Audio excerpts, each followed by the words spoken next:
Mahigpit ang seguridad ng pulisya kay Alice Guo na haharap sa pagdinig ng Quad Committee ng Kamara mamaya. May unang balita live si James Agustin. James?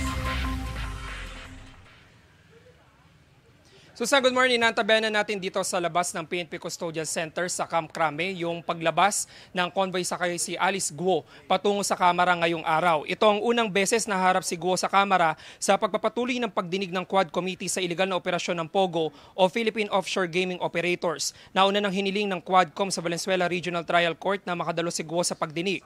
Ayon kay Police Colonel Jean Fajardo, ang tagapagsalita ng Philippine National Police, may lumabas na court order na nag-uutos sa pulisya na dalhin si Guo sa Kamara. Kahapon din daw ay dumalaw ang abogado ni Guo sa Custodial Center. Maigpit pa rin ang security protocol na ipatutupad ng PNP Headquarters Support Service. Inaasahan na nakasuot ng bulletproof vest, Kevlar helmet at nakaposa si Guo. Gaya ng 2 beses niyang pagdalo sa Senate hearing matapos siyang maaresto sa Indonesia.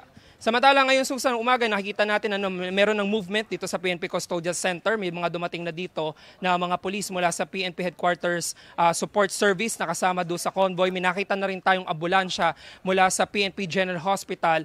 At ang inaantabayanan natin yung pagdating ng carousel bus, yung coaster bus na kung saan sasakay itong si Alice Guo. Yan muna yung litas mula rito sa Camp Crame. Ako po si James Agustin para sa GMA Integrated News.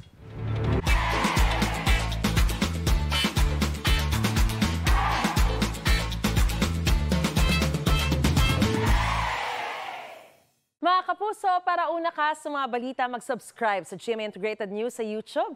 Sa mga kapuso abroad, subaybayan niyo po kami sa GMA Pinoy TV at sa www.gmanews.tv.